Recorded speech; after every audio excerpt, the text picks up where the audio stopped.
Hi everyone, it's Sergi again, and in this video I want to explain you something about the conditionals, okay?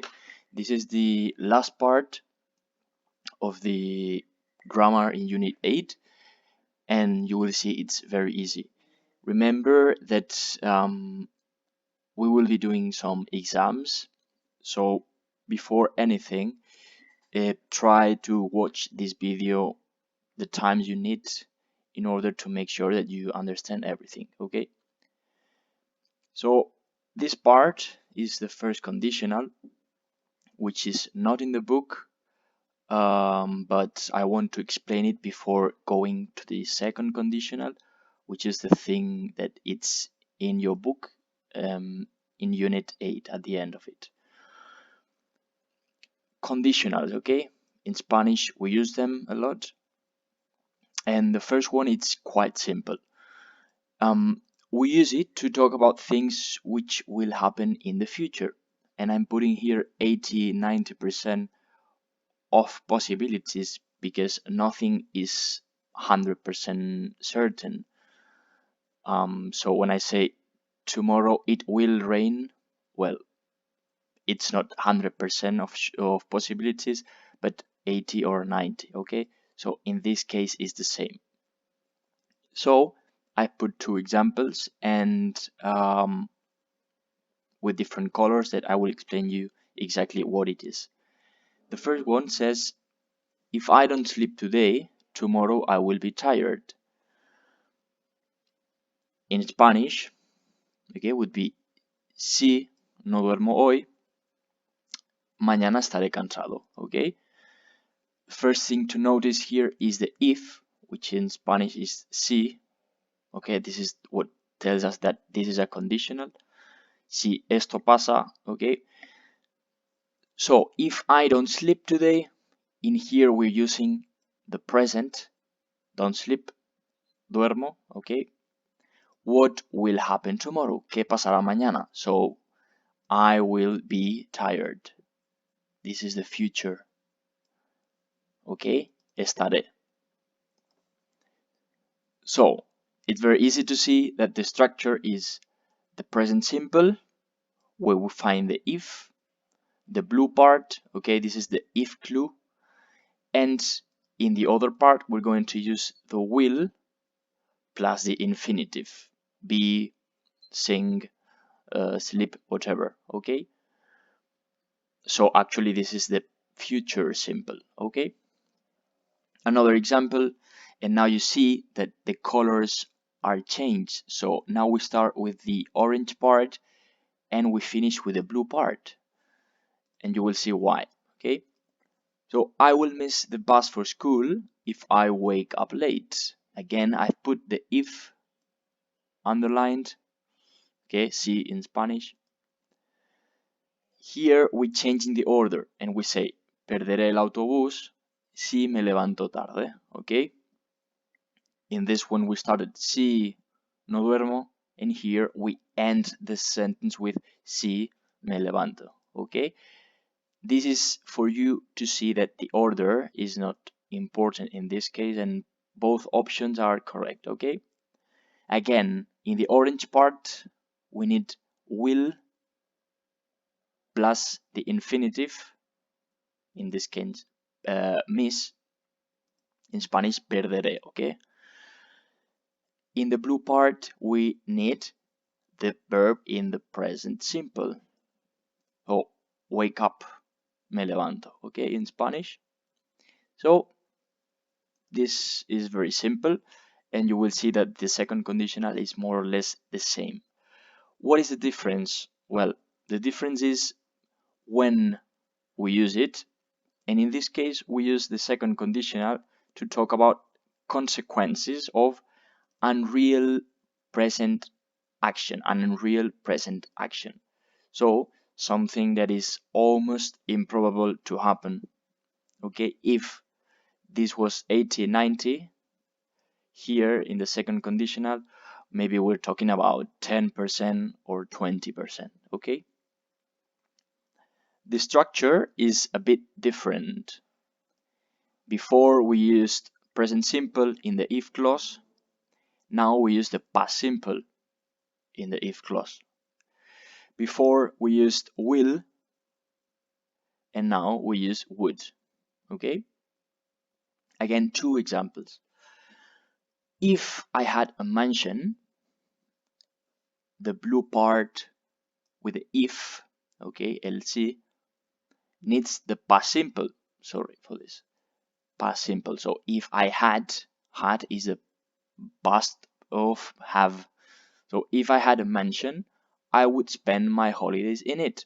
I would spend. Would plus infinitive. Si yo tuviera una mansión, ¿qué? Pasaría mis vacaciones en ella. Second example, that is exactly the same. I would give you a hug. I would give you a hug. Now we're starting with the orange part.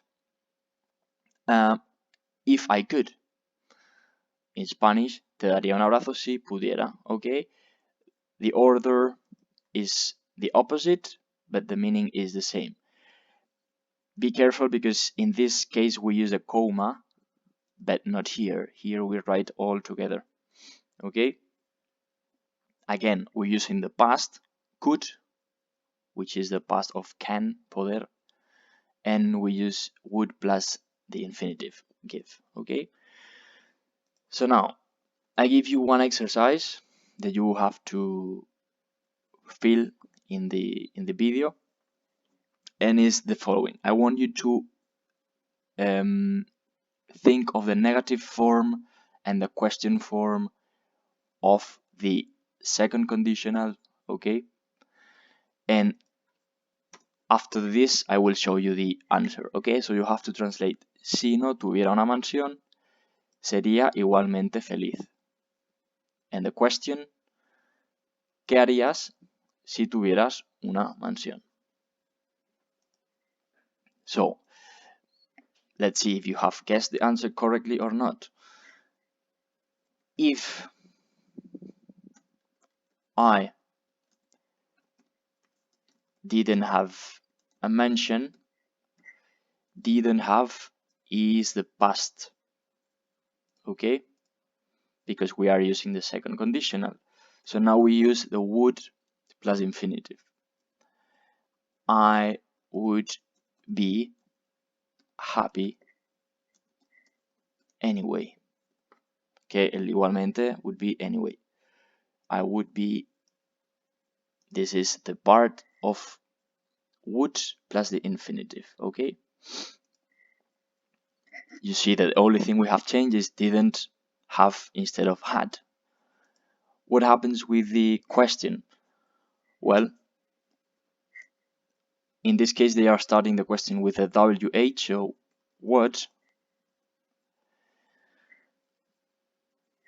If this wasn't a question, we would say, you would do if you had a mansion. What you would do, ¿qué harías si tuvieras una mansión? As this is a question, remember that we have to change the order. What would you do? This is the part of the would plus infinitive. And then, again, I need the past simple in the if part, okay? This is the if part, so I have to use the past. So this is without accent. Okay. I think it's very easy. So now I want to explain you the last thing of the unit 8, and with this we will have covered everything. It's related to the second conditional, but it's an expression that we usually say in Spanish. I wish, okay? Ojalá. Okay? In Spanish we kind of use it a lot. I have put 4 sentences that you will have to translate in the video, and let's see if you have them correct or not. I wish I had a dog. So the answer is ojalá tuviera un perro. This is again something that it's not very probable that will happen. Ojalá, okay? So this is why we say ojalá. Now in the negative, I wish you didn't eat so many sweets. Ojalá no comieras tantos dulces, okay? Again, we use in the past, like in the second conditional. If I had, if I could. So I wish I had. I wish you didn't eat. Okay, this is the past. And careful with this. I wish I were a doctor. Ojalá fuera doctor. But careful because we usually, when we have I, he or she, or it, we use was instead of were. We say when I was 5 years old, but we don't say when I were 5 years old. In this case, in when we use an I wish or the second conditional, okay, we have to use always were in the verb to be. Ojalá fuera doctor. Okay? Exactly the same with the second one. I wish he weren't that tall. Ojalá no fuera tan alto. He, again, we're not using wasn't, but we're using weren't. We always use were. If I were, if you were, if he, she, it were. Okay, all the first and second and third person use were. Okay, so that's it. Thank you for watching this video. Bye bye.